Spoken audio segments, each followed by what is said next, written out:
Hey, Rodney G here, Scar Not Silent. Thank you for being with me this morning. At least I'm on this morning. And I know that Friday, right? The holidays. See, if anything in this world will mess up a plan, it will be on holiday. Because I was ready. I was gonna get up and do it, right? I'm gonna get this done. Take care of it before Friday and have it already planned out. That did not work out, as you know, but had a great Thanksgiving nonetheless. Very small, intimate, not a whole lot of food. I mean, in some ways, it was a lot of food, um, but it just wasn't like a whole lot of the fixings, really. Big old turkey, still got some of that left over. Um, but overall, we did a house set, so we was watching the dog, and it was a house and dog set. So I'm in a beautiful space with water. I don't know if you can hear the water, and the sauna is dripping into the little drain. So it sounds like I'm by a waterfall. I don't know if you can hear that, if it's picking up or not. Probably just makes you want to go pee if you do get to hear it more than anything. I don't know if that really works. I don't know if that whole think about water or stand by water makes you want to go pee. I don't. If you know any, uh, if you believe it does, or if you know any scientific facts on waterfalls and pee, go ahead and let me know. So you can go to www. Sorry, that's not it. That's not it. You can go to www.scarrednotsilent.com and pick up all the shows and get caught up if you're not caught up. But if you want to send me a little message of anything, especially if you know the correlation between water and peeing, you could go ahead and just contact me at scarrednotsilent@gmail.com. That's how you can get hold of me for that one. So I didn't come with a plan. I've been so disorganized right now with the holidays and everything. It's just what I felt like I haven't done was to thank you guys and gals or who out there are listening to me. I started this year, more of the beginning of this year, as one. I had cold feet, I had anxieties, I had all these emotions running through me about not doing it, about being hated, being ridiculed, all those things that you feel when, like, if you had to ever do a speech in front of a crowd, even if it wasn't 1,000 people, just standing up and giving a speech and feeling all those emotions. And now with the technology we have, people could immediately put in their feelings about you too. I haven't came across that, and if I have it setting in there somewhere, I haven't been able to read it, and it's probably best that it just sits there. So there's still some things that I'm trying to master. There's still some things that would make the process easier. Just not financially able to get all the gadgets, but what I have is just some true audio equipment, some time to learn, and most importantly, just get a story out that so many people are living. Even if you're not dealing with kidney disease, there's just so many other things that we live with and we keep inside, and then we put our happy faces on and walk out the door, and we look like $1,000,000 and feel like $1,000,000 in the at the time, and then we come back into our close quarters and take it all off and just sit and trying to figure this shit out. That's what we do. And I'm able to sit here with you from a kidney donor and just really share deep down like my real feelings about it. Obviously, there's candid things that I mean, usually they're about other people that I've just been real careful with. Because if it's me, I'll let it all out. And there's still things like I don't need to let out. And it's just because the world we live in is just it's just one of those things that you let information out and it's always floating around. And realistically, I still need a job, so I just can't be going around cussing and acting crazy and going on a whim like that. At the end of the day, somebody will see this and, oh, that's the guy that we're put in the application. Let's go listen to him. And if I'm sitting there cussing and going off, well, that's not going to work out too well for me. Because, like I said, I still need a job. Oh, there's a little bird. There's a bird on the. I don't know if you can hear him. Is I got a live audience now. And the birds let me know how he feels about broadcasting in his environment. Apparently, what the hell would you do, bird? That's disrespectful. I don't come up into your tree and messing up your family. Anyway, I guess technically I'm in his environment, so I better deal with it. So yeah, so it's been amazing to just be able to just share. Like I said, I can't. I've been able to share a whole lot, a lot more than I thought I was going to share with you, and but it's kind of liberating to be able to just know that people are listening, and maybe pure value of just you know, which is I think sometimes I'm funny.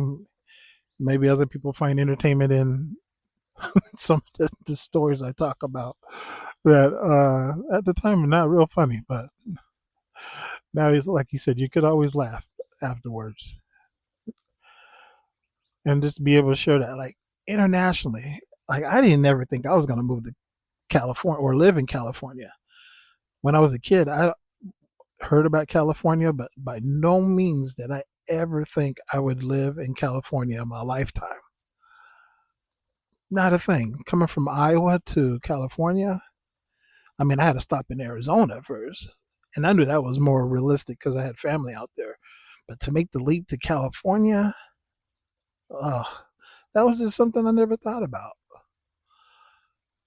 as a kid. Just growing up in southeast side bottoms of Iowa, I don't know if people really like understand that you're gonna fly. First off, that's the one thing. There's not a whole lot of people that like to fly. I mean, I don't know a whole lot of people that traveled in my family. Like they may go somewhere because of something, but it's not like, oh, we're traveling here, we're going to visit this place. And I know within my parents, I've definitely traveled a lot more than they have. And that's not even really going out of the country outside of Mexico. So just an experience, right? Never thought it was going to happen. And to be able to just, I haven't traveled to these places, but somebody in Finland is listening to me. It's a wild thing to think about. And actually, in Germany and so many other places, and you know, Philippines, like that is wild that my voice is carried out that way. And I appreciate all of you, internationally, domestically. If I'm sending signals up in space to the aliens, listen, if you come peeking through my door, I'm a panic. But come in peace for real. I actually believe in you, so come in peace.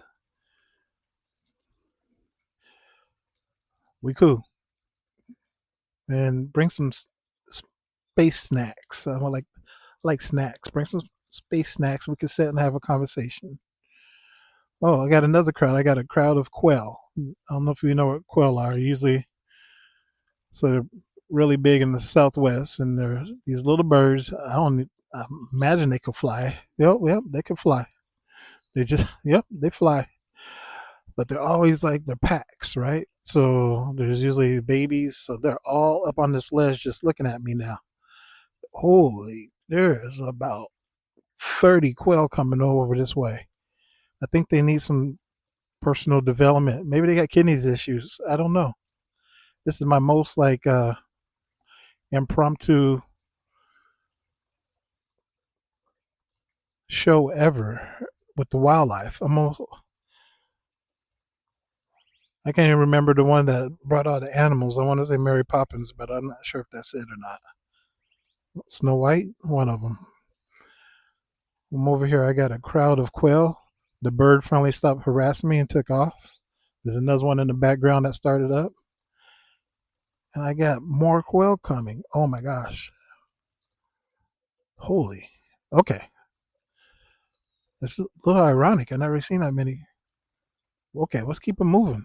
I was trying to see if I need to run, like if they pissed off. Maybe I said something. If they start attacking, you'll hear me. It'll be like Alfred Hitchcock, the bird, just around here. I'll be running and screaming.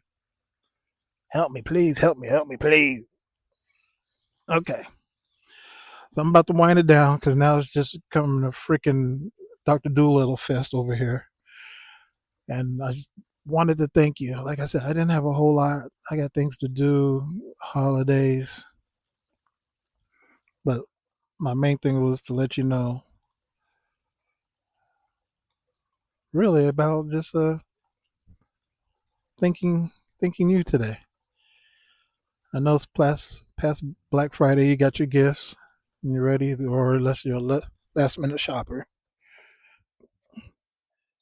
or you might be walking around shopping and listening to this, wondering about them damn birds waiting for me to. Now they're getting closer.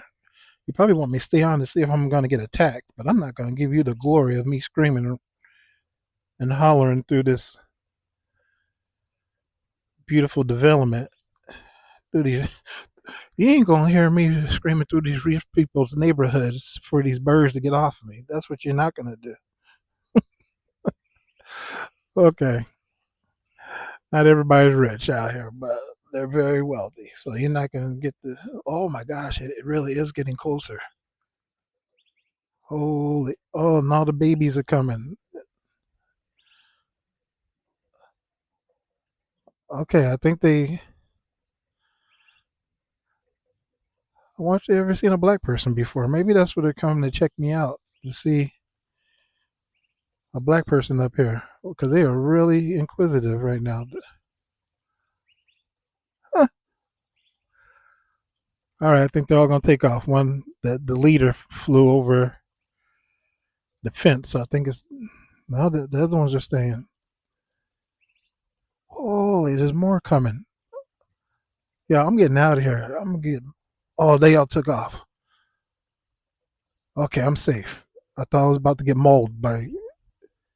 You guys have to look up the quail if you're not used to looking at quails. All right, I'm out of here. So uh, I guess I'll probably be back on in a couple of days. On Monday, we get back to the show, and I get back to my own environment where I'm safe in the city. The city. I'm still in the city, but the city without all the green around me and mountains, mountain views. So when I get back to the city, I won't only have to worry about two-leg people. Well, not two-leg people, but the two-leg animals, and I can finish my, week moving on with the story. Hopefully, I don't think we'll be done by the new year, but we are getting very, very close to wrapping it up, and then we'll just have to see what's going to happen for the new year. All right, y'all, be safe, and oh, now the dog's barking. Be safe, and the glory of this is like much as I'm worried about the birds swarming me and attacking me. I got the sun on me. They're chirping in the air. Obviously, they're happy, and I get to hear the recycling truck come behind me to pick up the trash. You know what? At the end of the day, if you wake up, you got a purpose.